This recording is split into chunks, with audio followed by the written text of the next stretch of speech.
What's up, guys? This is Austin here. I'm starting a new YouTube channel, and it's called Austin McEwen Ministries, and it's based around the teachings of Jesus Christ. And right here, I'm going to share my testimony in a more drawn-out way than my baptism. So thank you for being here. Hi, my name is Austin McEwen, and I'm so glad you're here today. This is my very first video on this channel, and I'm sharing something deeply personal, my testimony. My goal is to glorify God by sharing how He's been with me throughout every stage of my life, even when I didn't realize it. Before we dive in, I want to share a verse that means so much to me. For I know the plans I have for you, declares the Lord. Plans to prosper you and not to harm you, plans to give you a hope and a future. And that's Jeremiah 29:11. Looking back, I can see how God's plan was unfolding in my life, even when things seemed hopeless. So here's my story. So I have this broken up kind of like in timelines, and it's a little long, so bear with me, but I promise it'll be worth it. So this is my childhood, 0 to 6 years old.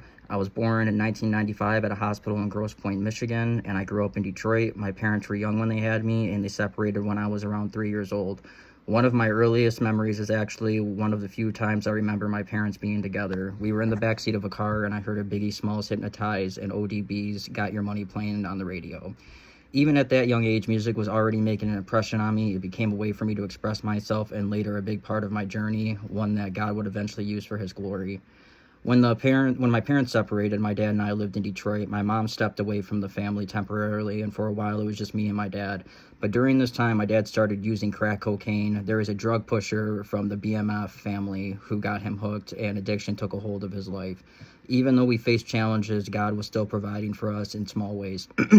For example, when we didn't have food, my dad would send me to my grandfather's house, and my grandfather would take us grocery shopping. Looking back, I can see that was God using my grandfather to take care of us. Now, this is me growing up in Detroit from 7 to 12 years old. Growing up in Detroit was a unique experience. I lived on the east side off of Moross, 7 and Moross, in my great-grandmother's old house. It was a rough neighborhood at times. I saw neighbors' cars get broken into, houses burned down, and people get shot at. But it wasn't all bad. I had a close-knit group of friends, and we all shared similar interests like basketball and music. One of my biggest challenges during this time was my dad's addiction. He hid it well, but it still affected our lives. Sometimes I'd feel the weight of it, like when I found a baby picture of myself in our old house after it had been foreclosed on. Moments like that made me realize how broken things really were.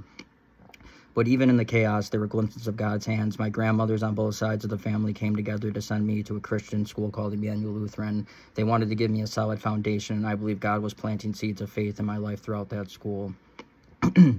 So I moved to East Point from Detroit, and this is from when I'm like 12 to 13. When I was 12, my dad lost our house in Detroit during the 2008 housing crisis. We moved to East Point, but things didn't get better right away.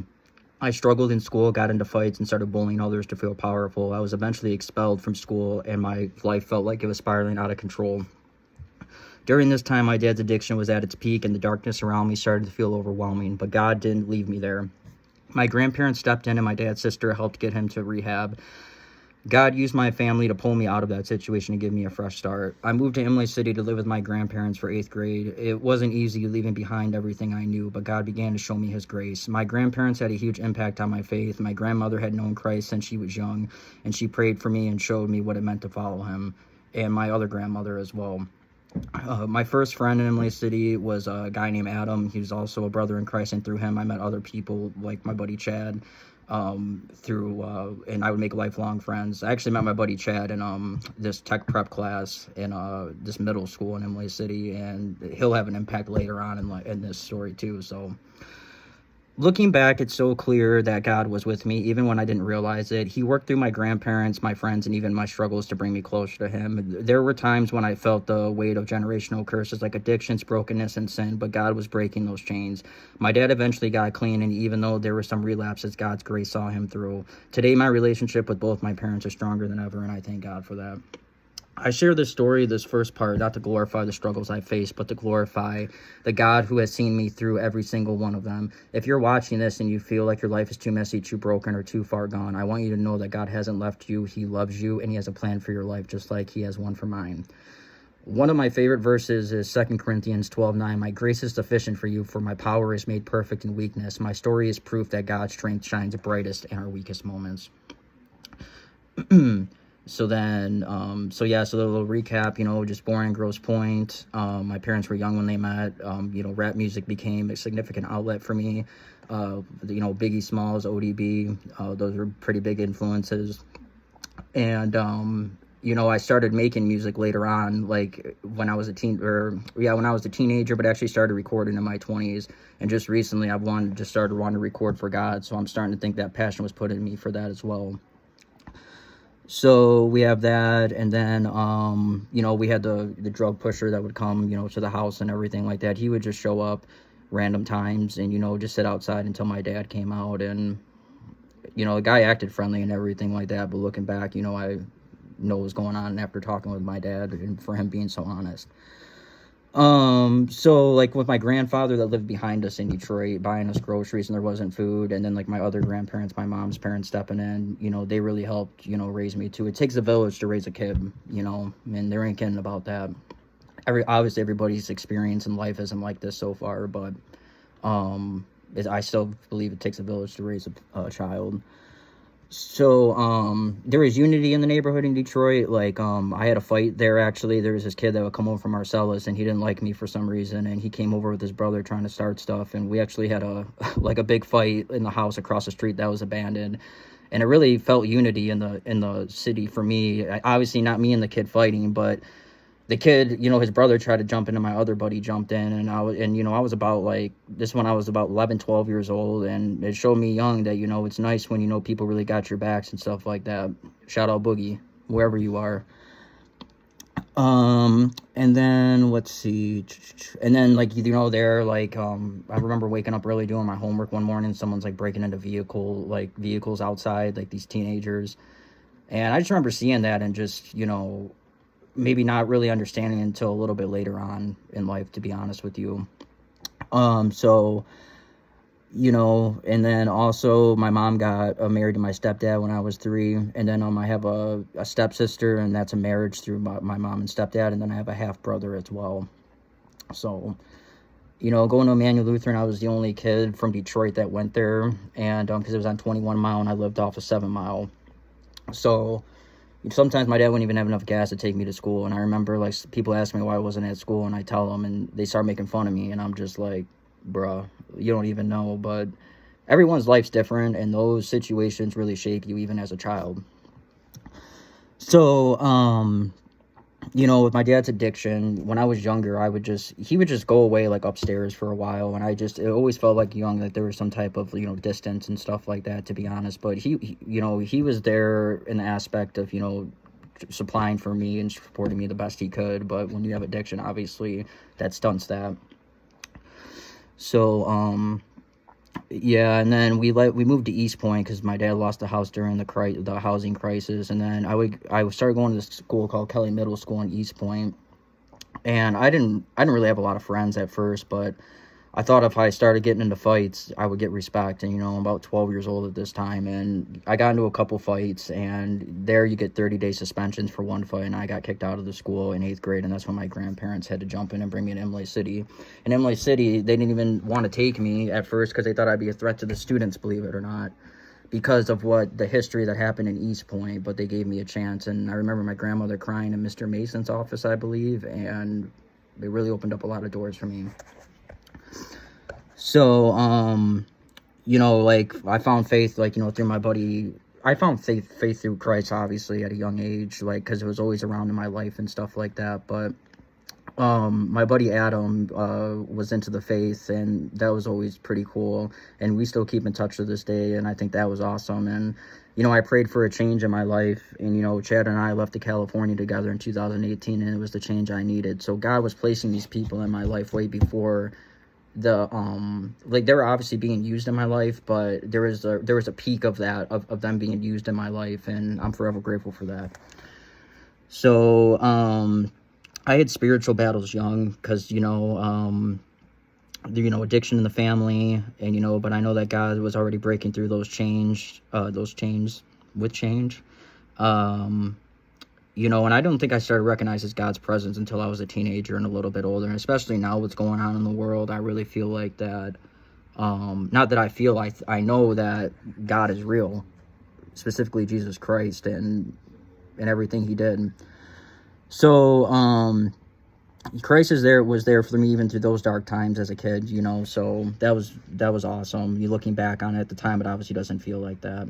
So now here I'm 13 to 19 years old. And at 13, I was living with my grandparents, but I wasn't doing well in school. I cared more about friends than anything else. Eventually, my grandfather kicked me out, and I now know it wasn't his responsibility to raise me, but it still hurt. I moved in with my mom and stepdad in Clinton Township and started my first year of high school in L'Anse Creuse Central. That transition wasn't easy. I struggled to care about school and spent more time isolating and just, pretty much doing that. And it was during this time I met one of my closest friends, someone who's still in my life today. Unfortunately, he's currently incarcerated, but I know God is using the situation to teach us both something powerful. And by 14, I had my first serious relationship, but like many teenagers, it moves too fast. It wasn't a relationship centered around Christ, and in the end, it left us both hurt, she became pregnant, some health complications happened, and she couldn't carry the child, and there had to be a procedure done that wasn't of God, and to this day, it's something I carry with me.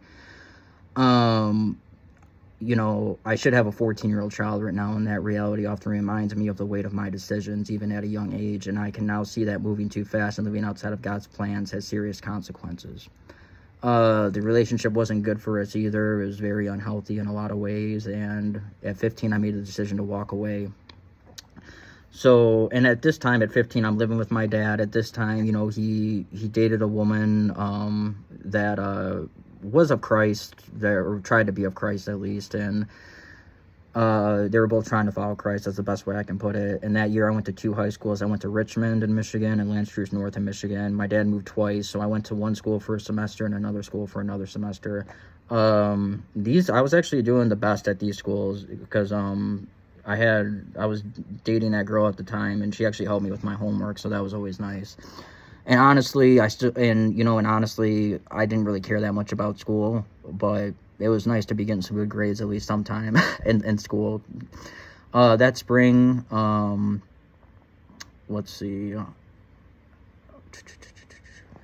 that spring I dated somebody else, and then, but once again, that relationship moved too fast, and it wasn't rooted in Christ, and I didn't realize it then, but living like that was pulling me further and further away from God. Eventually, that relationship became toxic as well, and I decided to leave, and we weren't good for each other. And it's also around the time I began noticing strongholds in my life, broken relationships, and addiction, even then, but it's on myself now, and I believe in generational curses, to an extent that, what you're shown, you'll reenact a lot of times in life. And, I kind of felt like that, and there's a lot of people addicted in my family, in the bloodline, and, it feels like that there's definitely a presence on my bloodline, and there's a presence on a lot of people's bloodlines, and they don't even understand that. So, let's see, at 16 and 17, so at 16, I moved back in with my grandparents. They said I could come back there and give me another shot, and because they knew I was moving around a little bit, and they knew I broke up with that girl, and I needed some friends, and all my friends were really out there, and most of my friends were out there, and I felt more at home. So I went to 4 different high schools in high school before graduating: L'Anse Creuse Central, Richmond, L'Anse Creuse North, and Imlay City.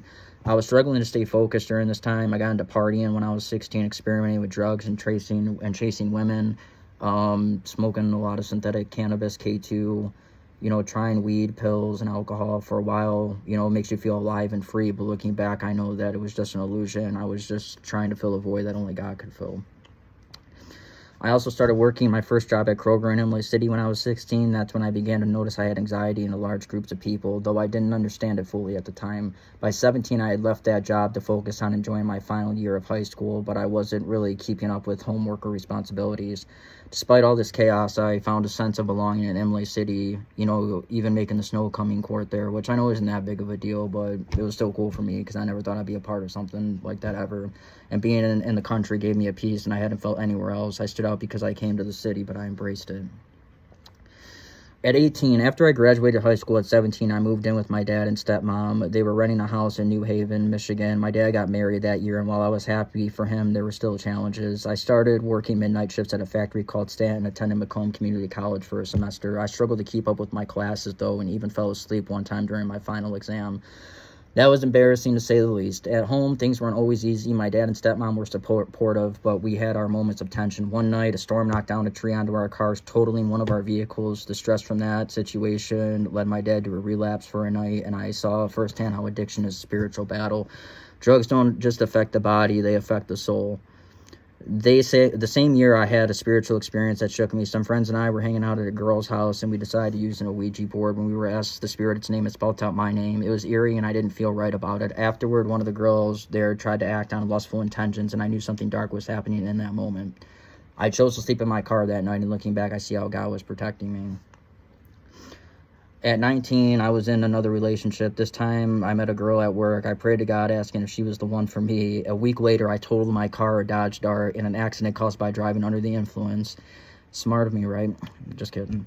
I fell asleep behind the wheel after leaving my friend's house and crashed just a few miles from home. That same week, my friend passed away from a drug overdose. I got 11 months of probation for an accident, and the girl I was dating left me soon after. She actually left me when I was in the hospital. My stepmom had co-signed for the car, and the accident caused a rift between us because it impacted her credit. Looking back, I can see God's mercy in all this. I walked away from 2 car accidents unharmed. I had another car accident when I first started the job at Stanton. I fell asleep behind the wheel because I was so tired and woke up in a ditch. Yeah, crazy. Walked away untouched and was able to get the car fixed and everything. Even though I wasn't living right, God was protecting me even when I didn't deserve it. Also, I learned a lesson about patience. I had prayed for it, and God gave me situations that required it. From 13 to 19, I was lost in many ways. I chased after relationships, parties, drugs, lust, thinking they would fill the emptiness inside, but no.